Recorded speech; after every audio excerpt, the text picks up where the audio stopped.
পাশে মানুষের সাথে আমরা আছি এই বাংলাতে। আপনারা দেখছেন সংবাদ শিরোনাম। দেখলেন তো অনেক কিছু, এবার দেখুন নতুন কিছু। নমস্কার, সংবাদ শিরোনামে আপনাদের সকল দর্শকদেরকে জানাই স্বাগত। আপনাদের সঙ্গে আমি এই মুহূর্তে রয়েছি শুভদীপ। ঘুমন্ত অবস্থায় তরুণীর শরীরে অ্যাসিড ছুঁড়ে মারা হলো। ঘটনাটি ঘটেছে গতকাল রাত 1টা নাগাদ বেলুড়ে। পুলিশ জানিয়েছে কে বা কারা করলো তা জানার চেষ্টা চলছে। এই মুহূর্তে গুরুতর জখম অবস্থায় হাসপাতালে চিকিৎসাধীন ওই তরুণী। পুলিশের অনুমান, ঘরের ভেতর যে ঘুলঘুলি রয়েছে সেখান থেকে অ্যাসিড ছুঁড়ে মারা হয়েছে। ওই অ্যাসিড ছোড়ার কারণেই আক্রান্ত হন ওই তরুণী এবং তরুণীটির মা। তরুণীটি গুরুতর জখম হলেও তরুণীটির মা খুব একটা বেশি জখম হননি। আপনাদের সামনে আমরা তুলে ধরবো সেই চিত্র। বেলুড়ে অ্যাসিড হামলা, চাঞ্চল্য ভোটবাগান এলাকায়। ঘুমন্ত অবস্থায় ঘরের ভেতরে ওই তরুণীর শরীরে অ্যাসিড ছুঁড়ে মারা হয় বলে অভিযোগ।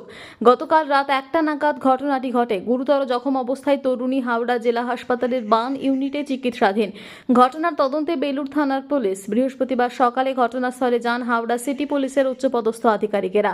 ঘটনাস্থল পরিদর্শন করার সাথে সাথে খতিয়ে দেখেন তারা। কে বা কারা ঘটনায় জড়িত তা জানার চেষ্টা চলছে।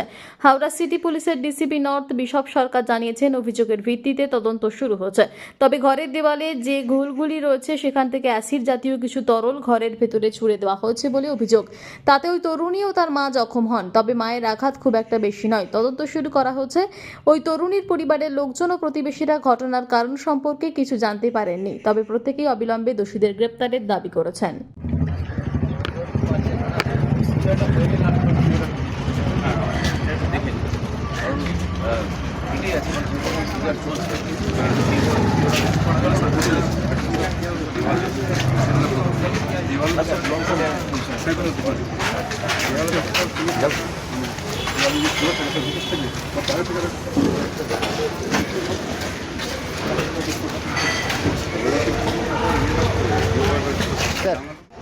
এখন অবধি আমরা যেটা কমপ্লেন পেয়েছি আর কি, মানে এখানে 6 জন মোট শুয়েছিলেন রাতে।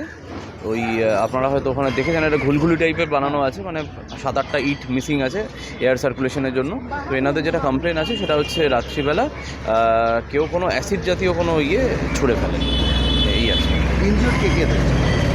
বেসিক ইঞ্জুরি একজনেরই আছে, সে হাওড়া হসপিটালে আছে। আর তার মায়ের মডারেট ইঞ্জুরি আছে, বাট ঠিক আছে না।